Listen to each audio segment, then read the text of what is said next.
Depois de Mauro Cid, que optou pelo silêncio, a Polícia Federal ouve hoje a mulher do ex-ajudante de ordens de Jair Bolsonaro. Gabriela Ribeiro vai prestar depoimento no mesmo inquérito que apura fraudes em cartões de vacinação, incluindo os do ex-presidente e da filha dele, Laura. Mais informações chegando ao vivo, direto de Brasília com ele. Fala, João Pedro Melo, bom dia para você. Oi, Carla, bom dia para você, bom dia para todo mundo que está nos acompanhando. Pois é, hoje tem o depoimento, de Gabriela Ribeiro Cid para tentar esclarecer aí o envolvimento, se ela de fato sabia dessa alteração nos cartões de vacinação dela e também, obviamente, da família do ex-presidente Jair Bolsonaro. Só que ontem a gente teve o depoimento do Mauro Cid, o marido dela. E ele, que é ex-ajudante também de ordens do ex-presidente Jair Bolsonaro, ficou em silêncio durante todo o depoimento. Foram várias perguntas, mais ou menos 40 minutos de perguntas, e ele não respondeu a nenhum questionamento. Ficou esse tempo todo calado, isso por orientação da própria defesa. O que a defesa alegou para que Cid ficasse em silêncio? Alegou que não teve acesso à íntegra da quebra do sigilo telefônico do militar. Ele está preso há pelo menos 2 semanas, quando a gente teve aquela operação Venire, e é investigado por suspeita de fraude nos cartões de vacinação de Bolsonaro, da filha dele, Laura, e também, obviamente, da própria família, incluindo a esposa Gabriela Ribeiro Cid. O inquérito aponta que o tenente-coronel acessou esses dados de imunização do ex-presidente num computador do Palácio do Planalto um dia depois da inserção dessas informações falsas. Ontem, Bolsonaro foi até o Senado Federal para se reunir com o filho, Flávio Bolsonaro, e na saída voltou a dizer o seguinte, que o caso corre em segredo de justiça e que ele tem total confiança em Mauro Cid. E a gente vai ouvir agora o ex-presidente. Isso é ele, com o advogado dele. Ele foi um excelente oficial do Exército Brasileiro, jovem ainda, forças especiais, comandos, paraquedistas, em primeiro lugar, o cara fez o curso que fez, tá certo? Ele fez o melhor de si. Peço a Deus que não tenha errado, tá? E cada um siga a sua vida. Nós não fizemos, procuramos fazer tudo o certo. Bom, ontem, o ex-presidente tentou passar por cima aí de toda a questão, disse que a eleição de 2022 está superada, que 2026 só se pensa, depois da eleição de 2024, então tudo isso foi um trecho, da fala do ex-presidente Jair Bolsonaro. Ele também comentou a suspeita de repasses de dinheiro de Mauro Cid à ex-primeira-dama Michele Bolsonaro e, segundo, o que ele disse, a verba que foi repassada à ex-primeira-dama trata sobre o pagamento de despesas do cotidiano.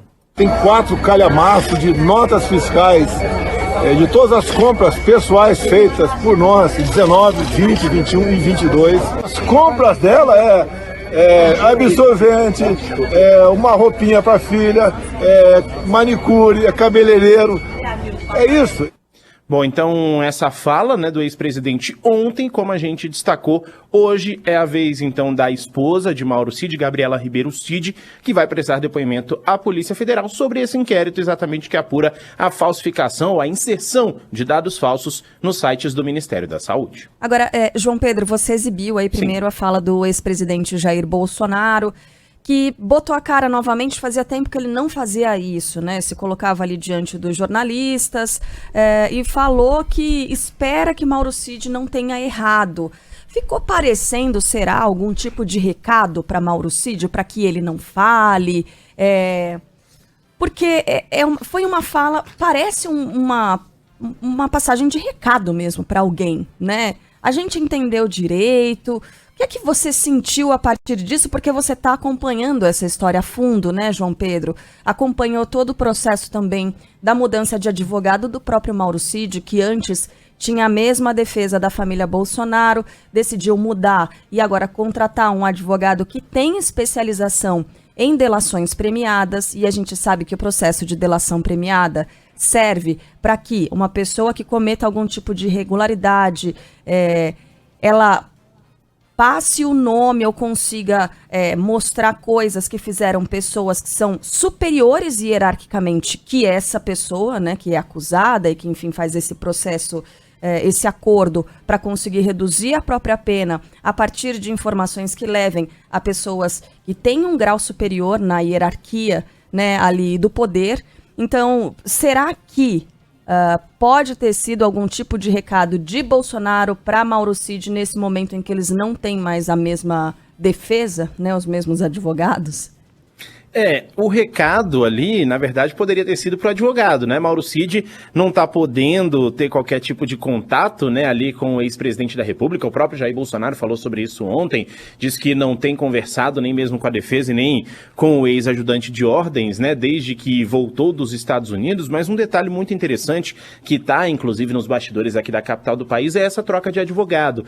Porque o que foi falado pela família, né, de Mauro Cid no momento em que foi feita essa troca foi o seguinte, que o advogado, ao invés de defender o próprio Mauro Cid, estava defendendo muito mais o ex-presidente da República. Então, por isso, a família procurou por esse novo advogado. Claro, há essa expectativa de repente, uma delação premiada, alguma questão relacionada a esse ponto, mas o ex-presidente já deixou claro, inclusive, né, no depoimento que deu essa semana, dizendo que se Mauro Cid cometeu algum tipo de crime, não foi por ordem dele. E aí, esse é o ponto, saber se de fato tem alguma coisa relacionada ao sigilo telefônico ali de Mauro Cid que mostra que o presidente deu alguma ordem à época, né? O presidente à época deu alguma ordem para que ele cometesse alguma situação, se isso foi feito de repente pessoalmente. Então tudo isso está sendo investigado pela Polícia Federal nesse momento. E aí esse que é o grande ponto, né? Saber se de fato isso aconteceu ou não. Ainda sobre essa questão do depoimento de Mauro Cid, a defesa orientou que ele ficasse em silêncio, mas nada impede que ele preste um novo depoimento. Isso depois, de fato, da defesa ter acesso a todos os dados, né? Então, essa questão ainda pode gerar aí alguma coisa no futuro. E a gente, claro, vai seguir acompanhando. Esse depoimento de Gabriela Cid, a exemplo do que aconteceu ontem, né, com o Mauro Cid, provavelmente ela também ficará em silêncio, já que também não tem essa questão do acesso total aos dados da quebra de sigilo. Provavelmente deve ser marcado um novo depoimento para ela também na Polícia Federal, e aí esse depoimento provavelmente também vai acontecer depois de um novo depoimento de Mauro Cid. Então, outras questões ainda devem ser investigadas. Essa é uma investigação tanto quanto demorada e a gente, claro, vai continuar acompanhando esses dados. Mas só para trazer um pontinho final a respeito dessa questão, o ex-presidente que durante, né, os dias que prestou depoimento na Polícia Federal não falou com a imprensa, só passou ali, deu uns acenos, realmente é uma situação diferente, ele voltando ali para os holofotes. Mas o que a gente acompanhou também com os colegas que estavam lá, né, no Congresso Nacional, que disseram que ele não tinha outro lugar para entrar, porque ali naquela área, visitantes entram ali por onde ele entrou, né, de fato, que é no anexo 1 do Senado Federal. Ele não poderia, no caso, entrar pela chapelaria, que também tinha jornalista. Então, de qualquer lugar que ele entrasse, de fato, ele ia ter que falar com a imprensa. Então, foi o que aconteceu ontem lá no Senado Federal. Nossa, ele decidiu voltar para os holofotes, nada, ele tinha que passar por ali mesmo. Né? Eu poderia ter passado batido, sem falar nada, mas decidiu falar. Agora aqui, não tinha escolha de passar pelos jornalistas, isso ele não tinha mesmo. João Pedro, bom trabalho pra você. Sextou, hein? Isso agora aí, sexta em Brasília é tranquilo? Não, nunca foi, nunca será. Beijo, bom trabalho pra João você. Pedro meteu um traje de sexta-feira, né? Largou o terno em gravata e tal, camisa xadrez. Já preparado pra festa junina, né? Fazendo as vezes do Luiz Megali, não é mesmo? Né? Que tem verdade, sempre... isso aí. É verdade. Valeu, João Pedro, boa sexta-feira. Valeu, gente, até mais, boa sexta. E olha, na Câmara Legislativa do Distrito Federal, Mauro Cid foi convocado para falar sobre os atos criminosos de 8 de janeiro. A data ainda será marcada e, como se trata de uma convocação, ele vai ter de comparecer. O ex-ajudante de ordens de Bolsonaro será questionado principalmente sobre aquelas mensagens trocadas com Ailton Barros. Nelas, o ex-major da Polícia Militar, também detido na operação da Polícia Federal contra fraudes nos cartões de vacinação, propõe um golpe de Estado que seria dado em dezembro de 2022. Em um dos áudios, Ailton Barros chega a sugerir a prisão do presidente do TSE, Alexandre de Moraes, e a adoção de uma GLO, garantia da lei da ordem após a vitória de Lula nas eleições presidenciais. Ontem, a CPI instalada na Câmara Legislativa ouviu o general Gustavo Henrique Dutra, que chefiava o comando militar do Palácio do Planalto no dia da invasão às sedes dos 3 poderes. Ele negou que o Exército tenha dificultado a ação das forças de segurança para desmontar o acampamento montado por apoiadores, né, de Jair Bolsonaro em frente ao QG de Brasília, e relatou uma conversa que teve com o presidente Lula no dia dos atos de vandalismo. General, são criminosos, têm que ser todos presos. Presidente, estamos todos no mesmo passo, estamos todos indignados iguais, serão presos. Só que até agora, nós só estamos lamentando dano ao patrimônio. Se nós entrarmos agora sem planejamento, podemos terminar essa noite com sangue. O presidente Lula, eu tenho uma admiração pela inteligência emocional dele. Ele, na mesma hora, falou, seria uma tragédia. E falou assim, general, isola a praça e prende todo mundo amanhã. No Congresso, os trabalhos da CPMI dos atos antidemocráticos devem começar na semana que vem, provavelmente na quinta-feira, depois da votação das novas regras fiscais na Câmara.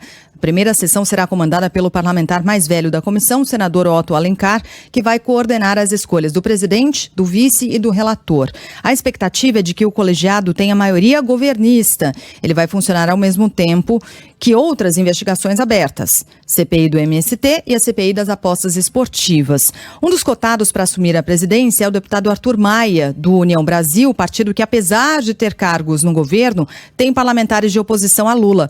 A tropa de choque do Palácio do Planalto vai contar com nomes como o dos senadores Otto Alencar, do PSD, Randolfo Rodrigues, que deixou ontem a Rede, e Fábio Contarato, do PT. Do lado da oposição vão integrar a CPMI os senadores Eduardo Girão, do Novo, e Magno Malta, do PL, além dos deputados Eduardo Bolsonaro, André Fernandes e Alexandre Ramagem, todos do PL.